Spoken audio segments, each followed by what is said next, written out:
अरविंद केजरीवाल भ्रष्टाचारी हैं, उन्होंने चोरी की है, दिल्ली को लूटा है, उन्हें इस्तीफा देना चाहिए। आप लोगों ने दिया क्या? दिल्ली को लूटने के अलावा कुछ किया नहीं है। चिंता दूसरी भी है, जो हमारे को जानकारी मिल रही है कि वहाँ पर उनको अपने राजमहल की याद आ रही है। हर भ्रष्टाचारी दूसरे भ्रष्टाचारी को बचाने के लिए सामने आ रहा है। हमारी मांग है कि अरविंद केजरीवाल भ्रष्टाचारी हैं, उन्होंने चोरी की है, दिल्ली को लूटा है, उन्हें इस्तीफा देना चाहिए।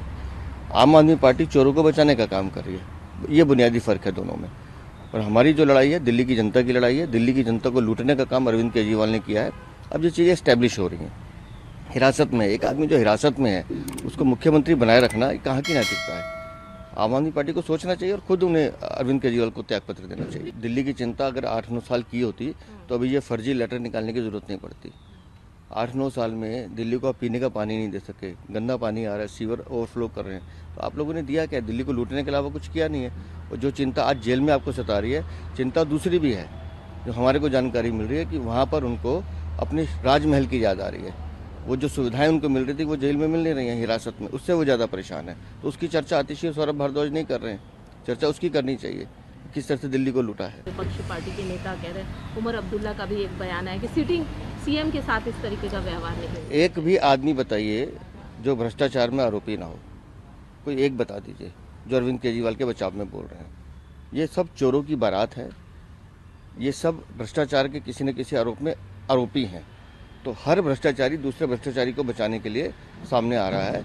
अगर मैं फिर कहता हूं, अगर शराब नीति में घोटाला नहीं किया होता, शराब नीति नहीं बदली होती, तो जांच एजेंसी पिक्चर में क्यों आती, कानून पिक्चर में क्यों आता? आपने चोरी की है, जवाब आपको देना पड़ेगा। प्रधानमंत्री मोदी जी ने एक टोटल फर्जी केस बना के अरविंद केजरीवाल जी को अरेस्ट किया हुआ है। उसी गवाह से उन्होंने 60 करोड़ रुपए अपनी पार्टी में फंड लिए हैं। आप सोचिए, 60 करोड़ रुपए उस शरद रेड्डी से उन्होंने पार्टी में फंड लिए, ब्लैकमेल करके जेल में डाल के उससे अरविंद केजरीवाल जी के खिलाफ बयान लिया गया। एक आदमी जो कि अरविंद केजरीवाल जी से नफरत करता है, उनसे परेशान है, उनसे डरता है, उसके कारण इस हद तक जा सकता है, इस हद तक गिर सकता है। देखिए, निश्चित रूप से, और कहीं ना कहीं शायद ये बहुत ही पहली बार इस तरह की चीज हो रही है कि सारे फैक्ट्स पब्लिक के सामने हैं और सारे फैक्ट्स पढ़ने के बाद ये समझ में आ रहा है कि किस तरह से प्रधानमंत्री मोदी जी ने एक टोटल फर्जी केस बना के अरविंद केजरीवाल जी को अरेस्ट किया हुआ है। उन्होंने जिस गवाह के बयान पे आधार पर अरविंद केजरीवाल जी को अरेस्ट किया, उसी गवाह से उन्होंने 60 करोड़ रुपए अपनी पार्टी में फंड लिए हैं। आप सोचिए, 60 करोड़ रुपए उस शरद रेड्डी से उन्होंने पार्टी में फंड लिए और उसके साथ ही साथ उसी शरद रेड्डी को ब्लैकमेल करके जेल में डाल के उससे अरविंद केजरीवाल जी के खिलाफ बयान लिया गया। तो ये दिखाता है कि किस तरह से देश का जो संविधान है, जो देश का लोकतंत्र है, उसको बिल्कुल तार-तार किया जा रहा है।